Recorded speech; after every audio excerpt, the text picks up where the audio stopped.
Hello students, आप सब लोग बिल्कुल ठीक होंगे अपने घरों में इस पैंडेमिक की सिचुएशन में। और अभी आज हम लोग स्टार्ट कर रहे हैं इस सैटरडे की क्लास में न्यूमेरिकल्स को सॉल्व करना। एक छोटी मोटी और बातें कर लेते हैं करिकुलम से जुड़ी हुई कि अभी कुछ नया रिसेंट अपडेट आया है गवर्नमेंट की तरफ से, और गवर्नमेंट ने फिर से निराशाई दी है। अपडेट ये है कि 31 अगस्त तक जो है स्कूल और कॉलेजेस का लॉकडाउन आगे बढ़ा दिया गया है, जबकि बाकी सारी चीजें धीरे धीरे ओपन हो रही है। तो ये थोड़ा दुर्भाग्य की बात है कि धीरे धीरे सारी चीजें खुलेंगी। दूसरा अपडेट ये है आप लोगों के लिए कि भाई एग्जाम्पल्स जो है वो भी आए हैं बीच के अंदर, बुक के अंदर, और वो कई बार इंपॉर्टेंट रोल प्ले करते हैं एग्जाम पर्सपेक्टिव से।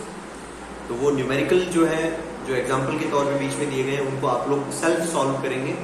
समस्या थी वो सॉल्व किए हुए हैं ऑलरेडी बुक में, ठीक है। आपको बस उसको समझना है, और समझने में अगर समस्या आ जाती है तो मैं बैठा ही हूँ, ठीक है। आप मुझसे वीडियो बना करके या फिर टेलीग्राम पे ही, टेलीग्राम का आपको पता ही है, टेलीग्राम पे क्वायरी डालनी है आपको। क्वायरी डाल के फट से जो है आप मुझे क्वायरी डाल के पूछिए कि सर इस एग्जाम्पल में मुझे दिक्कत आ रही है, फोटो खींच के भेज दीजिए कि सर इस न्यूमेरिकल में कैसे होगा, तो मैं उसको वीडियो के अंदर एक्सप्लेन करूंगा, ठीक है। एक साथ दीजिए, है ना, सारी की सारी क्वायरीज, ताकि मैं एक साथ सारे डाउट्स पूछ सकूं आपसे। तो मैं जो आपके एग्जाम्पल्स के डाउट है वो जो है 1, 2, 3 तारीख को तो 3 तारीख को तो छुट्टियां रहेंगी, आपकी कोई क्लासेस नहीं होगी, ऑनलाइन भी आपकी कोई क्लासेस नहीं रहेंगी। तब तक आप पुराने वीडियोस को चला करके अच्छे से देखें कि क्या खामियां हैं, क्या कमी है, वो सारी चीज आप देखते रहें। फिर आप 3 तारीख के बाद जो 4 तारीख होगी, 4 या 5 तारीख को मैं आपके डाउट सॉल्व कर लूंगा, बताऊंगा आपके एग्जाम्पल्स वाले। तो आपको सारे के सारे डाउट जो है पहले से इकट्ठे करके आप रखें। समझ में आ रही बात, ठीक है। अब हम आगे बढ़ते हैं, और आज की क्लास के अंदर मैं बेसिकली आपको न्यूमेरिकल सॉल्व करवाऊंगा बुक के पीछे वाले। ये अपडेट है सबसे बड़ा, ठीक है। तो चैप्टर तो पूरा हो गया है, डाउट आते हैं चैप्टर में तो आप मेरे से पूछिए, कोई टॉपिक ऐसा है जो आपको नहीं समझ में आया तो मैं वापस करवाऊंगा उसको, ठीक है। पूरी वीडियो देख लेंगे तो कोई समस्या नहीं आने वाली मेरे ख्याल से। दूसरी बात यह है कि आप लोग वॉच टाइम आपका फिर से गलत आ रहा है। वॉच टाइम आप अभी भी पूरे वीडियोस नहीं देख रहे हैं। कुछ स्टूडेंट्स होशियार बने हुए बहुत ज्यादा, 3 सेकंड देख करके बंद कर देते हैं। क्या पता चलने वाला है, वीडियो देख लिया, प्रेजेंट लग गई। मुझे पता चलता है, यहाँ बकायदा टाइमिंग रिकॉर्ड होती है कि किस बच्चे ने 3 सेकंड तक देखा है। और याद रखिएगा, मैं पूरा अटेंडेंस तभी काउंट करूंगा जब आप पूरा वीडियो देख लेंगे। Understood that? तो अभी हम लोग आगे बढ़ते हैं और न्यूमेरिकल सॉल्व करते हैं। न्यूमेरिकल की पहली प्रॉब्लम को हम लोग डिस्कस करेंगे। सबसे पहली प्रॉब्लम पे जाने से चलो सबसे पहले वाली प्रॉब्लम को सॉल्व करते हैं, है ना। सबसे पहले वाली प्रॉब्लम की कोई बड़ी प्रॉब्लम है नहीं, लेकिन फिर भी मैं आपको सॉल्व करवा देता हूँ, ठीक है। एक न्यूमेरिकल हम लोग डिस्कस कर रहे हैं। पहला न्यूमेरिकल कह रहा है कि the charges of 2 × 10⁻⁻7 coulomb and 3 × 10⁻⁻7 coulomb respectively are present on the small spheres kept in air at distance 30 cm apart. Find the force between them. 2 spheres हैं, एक स्फीयर ये रहा आपके पास, एक स्फीयर ये रहा। पहले वाले स्फीयर पे कितना चार्ज है? पहले वाले स्फीयर पे चार्ज है आपका 2 × 10⁻⁻7। ये है इसके ऊपर 2 × 10⁻⁻7। और दूसरा वाला जो आपके पास चार्ज है उसके पास है 3 × 10⁻⁻7 कूलम, ठीक है। और ये जो दोनों स्फीयर्स हैं आपके, ये दोनों के दोनों स्फीयर जो हैं आपके, ये 30 सेंटीमीटर दूरी के ऊपर रखे गए हैं। इनके बीच में क्या बताना है? इलेक्ट्रोस्टैटिक फोर्स बताना है। सब कर सकते हैं, बड़ा आसान है। फॉर्मूला क्या है? फॉर्मूला है, वी नो दैट कि फोर्स इज इक्वल टू कितना है अपने पास, K × Q1 Q2 upon R²। R यहाँ मीटर के अंदर है और Q1 Q2 कूलम के अंदर है। तो फॉर्मूला के अंदर डायरेक्ट वैल्यू डाल सकते हैं। K की वैल्यू हमें पता ही है 9 × 10⁻9। तो F इज इक्वल टू कितना बन जाएगा? 9 × 10⁻9 इंटू Q1 की वैल्यू कितनी है? 2 × 10⁻7। Q2 की वैल्यू कितनी है? 3 × 10⁻7 डिवाइडेड बाय R²। R² की वैल्यू कितनी है? R² यानी कि 30 सेंटीमीटर में, मीटर में कन्वर्ट कर दो इसको, तो क्या हो गया? 30 × 10⁻2 सेंटीमीटर को मीटर में कन्वर्ट किया, और इसका होल स्क्वायर कर दिया हमने। इसका होल स्क्वायर करने के बाद अब आप क्या करेंगे?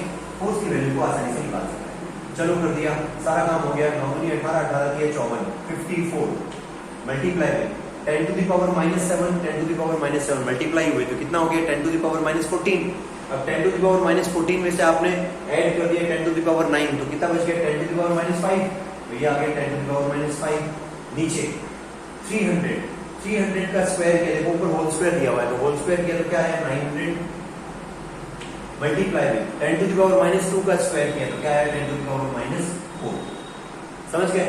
अच्छा यहाँ 100 है, देखो 100 900 के साथ 9 into 100 है, तो 100 को मैं इसके साथ मल्टीप्लाई करूंगा तो ये क्या हो जाएगा 54 into 10 to the power -5 divided by 9 into 10 to the power -2। समझ गए?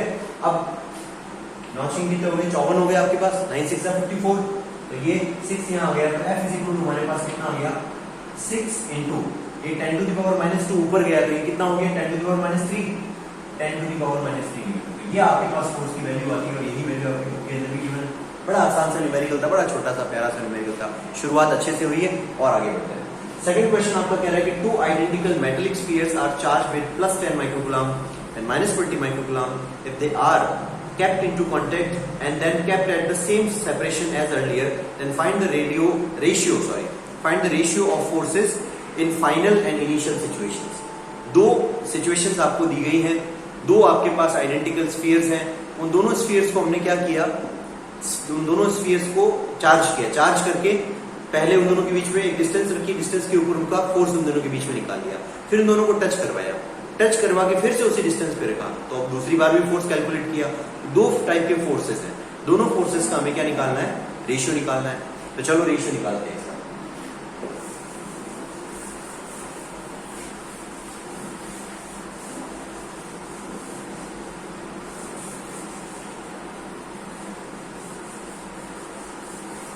तो फिर से हमारे पास ये दो स्फीयर, आप पॉज करके इसको नोट कर लीजिएगा, है ना, पॉज करके आप नोट कर लीजिए, कोई भी क्वेश्चन को न्यूमेरिकल छोड़िए मत, पॉज करके फटाफट नोट कर लीजिए, ठीक है। अब हम आगे बढ़ते हैं। टू आइडेंटिकल मेटेलिक स्फीयर्स हैं अपने पास, are charge with +10 microcoulomb and -20 microcoulomb. ये तो हो गया +10 माइक्रोकूलम और ये हो गया -20 माइक्रोकूलम, ठीक है। +10 माइक्रोकूलम और -20 माइक्रोकूलम, ये दो मेरे पास चार्ज हो गए, स्फीयर्स हो गए, चार्ज स्फीयर्स है, ठीक है। अब ये चार्ज स्फीयर्स किस डिस्टेंस पे, मान लो कोई एक डिस्टेंस है r डिस्टेंस, ये लेट किया, let both spheres are at distance r, दोनों r डिस्टेंस पे। तो अपने पास दो टाइप की सिचुएशन है, एक तो पहले कांटेक्ट में लाने से पहले वाला फोर्स और फिर दूसरी बार कांटेक्ट में लाने के बाद वाला फोर्स। तो पहले जो कांटेक्ट से पहले लाने वाला जो फोर्स है, उस फोर्स को हमने नाम दे दिया F1। तो पहली बात आपको पता ही है फोर्स की वैल्यू क्या है, F इज इक्वल हो जाएगा K Q1 Q2 upon r²। ये तो पता ही है। इस अकॉर्डिंग अगर देखा जाए तो F1 कितना है, यानी कि कांटेक्ट में लाने से पहले वाला फोर्स, वो कितना है K की वैल्यू एज इट इज रख लो, K एज इट इज पड़ा है। Q1 कितना है 10 माइक्रोकूलम, 10 माइक्रोकूलम, माइक्रो मतलब कितना होता है 10 टू द पावर -6, तो ये तो मैंने रखा पहले 10, फिर रखा 20 और 10 to the power -6 into 10 to the power -6 कितना हो गया 10 to the power -12 divided by r² रख दिया। इसी तरीके से अच्छा ये 10 इंटू 20 कितना हो गया 200 हो गया, इसको 200 कर देते हैं ना फटाक से, ये 200 कर दिया इसको। बात समझ में आ गई आपको? अब इसके बाद क्या है next F2 second force.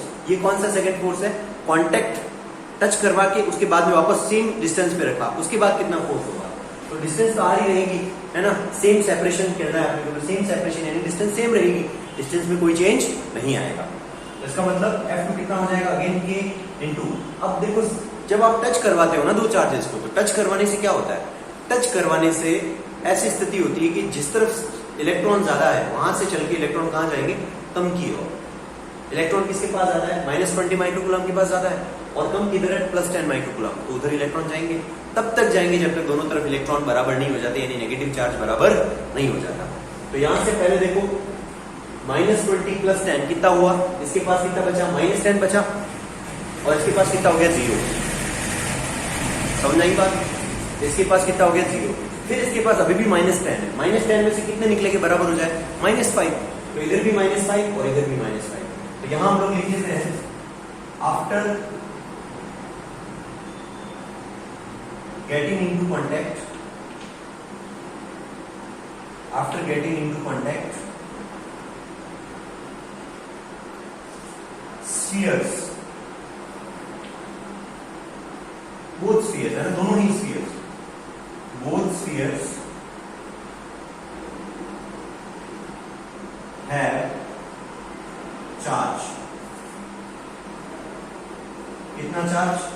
-5 microcoulomb, और दोनों के पास कितना है -5 माइक्रोकूलम, है ना। तो -5 माइक्रोकूलम अगर दोनों के पास चार्ज है तो इसका मतलब बात एकदम सिंपल और साधारण है कि यहाँ पर अगेन F2 कितना हो जाएगा हमारे पास K तो हमने रख दिया मल्टीप्लाई है -5 इंटू 10⁻⁻6। दूसरा वाला चार्ज क्या है, वो भी कितना है -5 इंटू 10⁻⁻6 डिवाइडेड बाय क्या कर दिया R²। सिंपल है। 5 इंटू 5 कितना हो गया 25।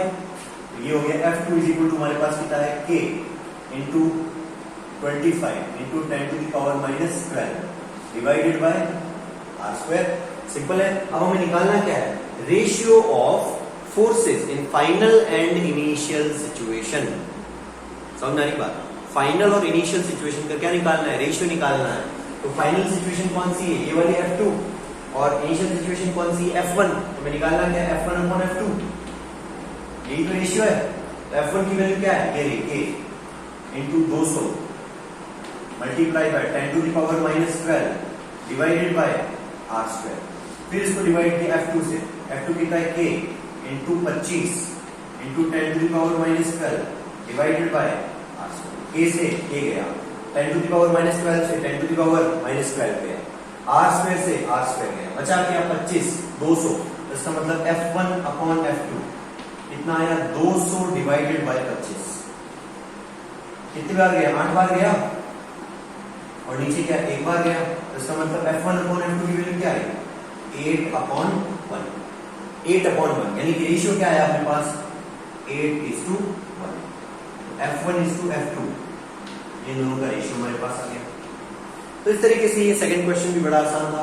आप लोग मेरे ख्याल से सिचुएशन को समझ पाए मैंने आपको क्या कहा। तो इसको भी आप पॉज करके अच्छे से नोट कर लो, फिर मैं तीसरा न्यूमेरिकल करवाता हूं।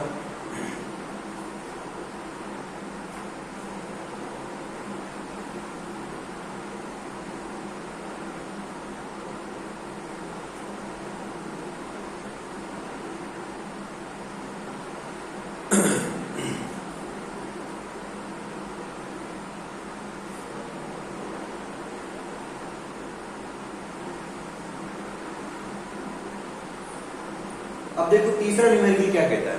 तीसरा न्यूमेरिकल बड़ा आसान है, आपके पास बुक होनी चाहिए इस तीसरे न्यूमेरिकल को सॉल्व करने के लिए। तो तीसरा न्यूमेरिकल करने के लिए बुक की हेल्प जरूर लेना, बुक होनी चाहिए आपके पास, एग्जांपल्स भी करने हैं, याद है कि नहीं है। Equal charges Q each one placed at vertices A and B of equilateral triangle. Find the magnitude of electric field at vertex C. एक आपके पास इक्विलेटरल ट्राइंगल हो गया, उस इक्विलेटरल ट्राइंगल के ABC वर्टेक्स के ऊपर क्या है 3 चार्जेस है Q। आपको निकालना क्या है C वर्टेक्स के ऊपर, फोटो दे रखी है बुक के अंदर, बुक वाली फोटो को ही आपको रेफर करना है, ठीक है। बुक वाली फोटो को ही रेफर करना है, बुक में दे रखी है फोटो, उस फोटो को आप देखें। उसमें उस फोटो को अगर मैं यहाँ बनाऊं आपके सामने, let me make that photo here. ये हम लोग सॉल्यूशन कर रहे हैं न्यूमेरिकल नंबर 3 का। तो बुक वाली फोटो को रेफर करते हुए थर्ड सॉल्यूशन, थर्ड है ना, बुक वाली फोटो को रेफर करते हैं। ये रहा आपके पास इक्विलेटरल ट्राइंगल। इस इक्विलेटरल ट्राइंगल के ये वर्टेक्स है आपके पास A, B और C, ऐसा ही है ना, हाँ ऐसा ही है। इसकी इक्विलेटरल ट्राइंगल है तो हर एक साइड कितनी है A और A, तीनों ही आपके पास कितने हैं A। तीनों ही आपके पास जो साइड से इक्विलेटरल ट्राइंगल की कितनी है A है। अब हर एक वर्टेक्स के ऊपर एक चार्ज रखा हुआ है, यहाँ एक चार्ज है Q, यहाँ एक चार्ज है Q और यहाँ एक चार्ज है Q। चलो यहाँ चार्ज नहीं है C पे, ठीक है। इन दोनों के ऊपर कुछ चार्ज रखे हुए Q, दोनों के ऊपर इक्वल चार्ज है। तो आपको बताना क्या है कि C वर्टेक्स के ऊपर यहाँ इस पोजीशन पे, ये जो पोजीशन है इस जगह पे C पे इलेक्ट्रिक फील्ड कितना होगा। तो C पे इलेक्ट्रिक फील्ड निकालने के लिए हम लोग देखो क्या करते हैं। सबसे पहली चीज आपने सुपरपोजिशन प्रिंसिपल पढ़ा है इलेक्ट्रिक फील्ड वाला। इलेक्ट्रिक फील्ड के अंदर है ना, इलेक्ट्रिक फील्ड आपने पढ़ा था कि एक अगर अकेला चार्ज अगर इलेक्ट्रिक फील्ड बना सकता है तो दूसरा चार्ज, बहुत सारे मल्टीपल चार्ज मिलकर के किसी पॉइंट पे भी इलेक्ट्रिक फील्ड बना सकते हैं, प्रोड्यूस कर सकते हैं। तो वही प्रिंसिपल हमें यहाँ यूज में लेना है। तो सबसे पहले ये वाला चार्ज यहाँ कुछ इलेक्ट्रिक फील्ड बनाएगा, क्योंकि ये पॉजिटिव है तो पॉजिटिव होने की वजह से ये अपना इलेक्ट्रिक फील्ड किधर लगेगा, इधर बाहर की तरफ निकलेगा ना इलेक्ट्रिक फील्ड। और ये भी याद रखना, इसका भी इलेक्ट्रिक फील्ड इक्वल होगा, इसका भी इलेक्ट्रिक फील्ड होगा इक्वल यहाँ पे। दोनों का इलेक्ट्रिक फील्ड इक्वल है, तो मैंने मान लिया कि ये वाला जो चार्ज यहाँ पे इलेक्ट्रिक फील्ड बना रहा है इसको भी मैंने नाम दिया E, और ये वाला चार्ज जो यहाँ इलेक्ट्रिक फील्ड बना रहा है C पे, इसको भी मैंने नाम दिया E। और दोनों कैसे बना रहा है? ऐसे, क्योंकि दोनों जो पॉजिटिव चार्ज होता है उसकी इलेक्ट्रिक फील्ड लाइंस बाहर जाती है ना, तो C पॉइंट से भी इलेक्ट्रिक फील्ड पहुंचेगा तो ऐसा बाहर, और ये बीच से जो इलेक्ट्रिक फील्ड C पॉइंट तक जाएगा तो वो ऐसा बाहर। ये इलेक्ट्रिक फील्ड E, तो ये वाला इलेक्ट्रिक फील्ड भी कितना? E। दोनों ही इलेक्ट्रिक फील्ड हमारे पास कितने हैं? E। ठीक है। अच्छा, ये C वर्टेक्स है आपका, याद रखिएगा, है ना, यहाँ पे C वर्टेक्स पे मैं इलेक्ट्रिक फील्ड निकालना है। अब दो इलेक्ट्रिक फील्ड है आपके पास, क्या दोनों को मैं डायरेक्ट जोड़ दूं ऐसे? इलेक्ट्रिक फील्ड कैसी क्वांटिटी है? इलेक्ट्रिक फील्ड क्वांटिटी है आपकी वेक्टर, याद आया ना कुछ? तो अगर वेक्टर क्वांटिटी है इलेक्ट्रिक फील्ड, तो वेक्टर क्वांटिटी को आप डायरेक्ट जोड़ नहीं सकते, और अगर डायरेक्ट नहीं जोड़ सकता तो मैं क्या करूंगा? दोनों को कंपोनेंट बना के उसको ऐड करूंगा दोनों को। तो चलो, यहाँ अगर ये 60 डिग्री एंगल है, तो ये क्या है? वर्टिकली ऑपोजिट एंगल है। ये भी कितना हो गया आपके पास? 60 डिग्री एंगल। एक एंगल आपके पास नीचे वाला ये 60 डिग्री, तो ऊपर वाला ये फोटो दिख रही है आपको? ये देखो, ये वाला, ये फोटो दे रखा है बुक के अंदर, यही फोटो सेम मैंने यहाँ बनाया है। ये 60 डिग्री है, तो ये वाला फोटो यहाँ पे आप देखें तो इसके अंदर क्या है? ये भी एंगल 60 डिग्री, ऊपर दोनों ऑपोजिट वर्टिकल एंगल है। ठीक है। अब इन दोनों इलेक्ट्रिक फील्ड के बीच में दोनों इलेक्ट्रिक फील्ड है, और इलेक्ट्रिक फील्ड को हम लोगों को जोड़ना है, तो दोनों का रिजल्टेंट किधर होगा? तो रिजल्टेंट हम लोग कंपोनेंट बना के भी जोड़ सकते हैं, और डायरेक्ट फॉर्मूला लगा के भी ऐड कर सकते हैं। एक फॉर्मूला था आपके पास, याद, कोई भी दो वेक्टर का रिजल्टेंट वेक्टर क्या होगा हमेशा? अगर वो दोनों को इनिशियल वेक्टर है, तो हम दोनों का रिजल्टेंट वेक्टर यानी कि R resultant vector is equal to हमेशा कितना होता है? Under root of a square plus b square plus 2ab cos theta. याद है 11th में हमने किया था ये, है ना? दो वेक्टर का रिजल्टेंट वेक्टर ये होता है हमेशा, जो को इनिशियल वेक्टर होता है हमेशा, a square plus b square plus 2ab। तो अगर दो एक वेक्टर है a वेक्टर, दूसरा है b वेक्टर, लेकिन यहाँ पे तो दोनों वेक्टर कैसे है? सेम ही है, e वेक्टर, तो e प्लस e कितना हो गया, है ना? डायरेक्ट ऐड हो जाएंगे दोनों। लेकिन उससे पहले हमें e की वैल्यू निकालनी पड़ेगी। e की वैल्यू तो बड़ी सिंपल है, e यानी कि यहाँ से ये इस पॉइंट पे इलेक्ट्रिक फील्ड कितना है, बड़ा आसान है। e की वैल्यू यहाँ पे कितनी है? e vector is equal to है k q upon r square. k कितना है अपने पास? 9 into 10 to the 9, इसको लिखने की जरूरत नहीं, k ही रखो आप। ठीक है। k q, q की वैल्यू q है अपने पास, r स्क्वायर कितना है? a square, k q upon a square. ये वाला चार्ज भी इतना ही बना रहा था, मतलब e दोनों के लिए सेम ही होगा, यानी ये वाला चार्ज भी इतना ही इलेक्ट्रिक फील्ड बना रहा है, ये वाला चार्ज भी यहाँ पे इतना ही है। अब दोनों को ऐड करने के लिए फॉर्मूला ये लगेगा, तो फॉर्मूला लगा लो, सिंपल है। अच्छा, थीटा की वैल्यू क्या हो जाएगी? 60 डिग्री। इक्विलैटरल ट्रायंगल के अंदर हर एक एंगल कितने का होता है? 60 डिग्री का होता है कि नहीं होता है? 60 डिग्री का होता है। हर एक एंगल अगर 60 डिग्री का हो गया तो सिंपल सी बात है, ये ऑपोजिट वर्टिकल एंगल है, तो ऊपर वाला भी 60 होगा, तो दोनों का रिजल्टेंट हम ले लेते हैं। तो resultant vector is equal to कितना हो गया? अच्छा, e, तो मैंने यहाँ अंडर रूट के अंदर क्या रखा? e का स्क्वायर प्लस e का स्क्वायर प्लस 2e का square into cos theta. cos 60 degree की वैल्यू कितनी होती है? cos 60 degree that is half,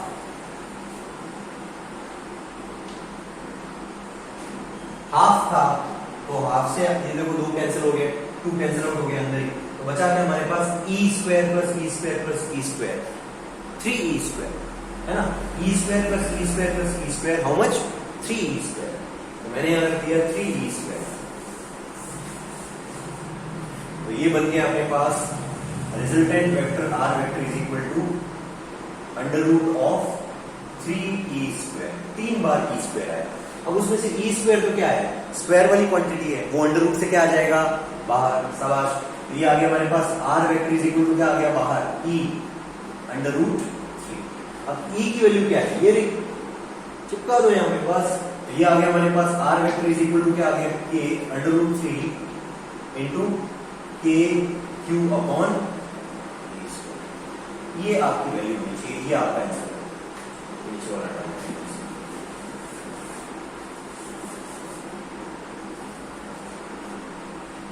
थोड़ा सा क्लियर लिख लेते हैं इसको। r vector is equal to under root 3 k q upon a square, ये आपका जवाब है। ठीक है, इसको भी पॉज करके अच्छे से नोट कर लें, और फिर हम लोग अगला चौथा न्यूमेरिकल करते हैं।